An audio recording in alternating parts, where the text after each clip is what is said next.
think we as people are always looking for this sense of belonging. Do we belong to one another? And in fact, the longest running study in history, sometimes called the Harvard Men's Study, was a look at these individuals that were basically tracked throughout their life from college forward, and the researchers were trying to just assess, decide what was it about some of them that caused them to succeed or fail in their career path, what caused them to be healthier or not, what gave them a sense of fulfillment or joy in their life or lack thereof. And the head researcher years later was asked, like, well, what have we learned from this incredibly long study? And it's kind of wrapping up now as most of the people that they were following have passed away. And the head of the research said, we have learned that relationships really matter, that probably the greatest indicator of our sense of happiness, fulfillment, joy is wrapped up in how deep, how profound the relationships are in our lives. But the thing that oftentimes we wrestle with is creating that sense of connection.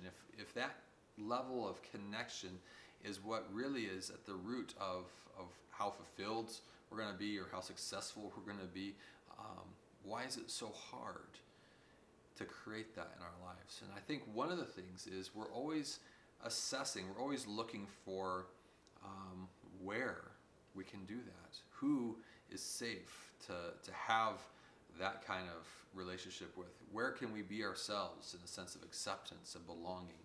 And so we're always kind of looking for that. And your small group members are looking for that too. They're trying to assess, are you going to be somebody who is more than just somebody who leads them once a week in a meeting or invites them into this event or that activity, but are you going to be somebody that's going to be a meaningful relationship in their life? And one of the things that you can do to really strengthen that idea is that you can create belonging cues by talking about your future that you see being together.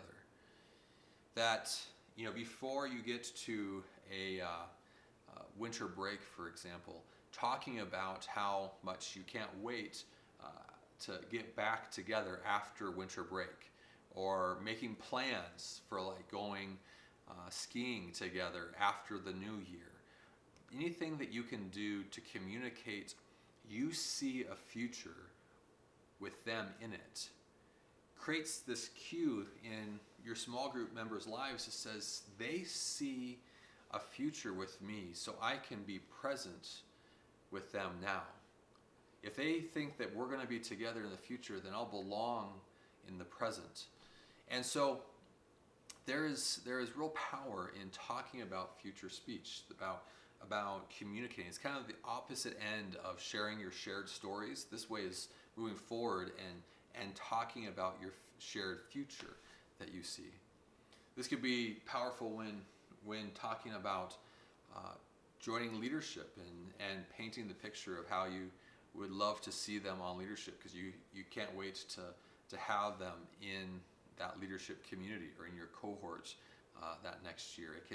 It could have to do with that small group guy or gal that you're not going to see much over the summer when you're going to be gone and they're going to be gone, and thinking about, man, I can't wait to get back with you and see how this thing went, or your internship went in the summertime. It's talking about a future that you see shared with one another. And as we're fighting for the connection and the meaningful relationship now, that is deeply and profoundly served by communicating a future that you see shared with the other person.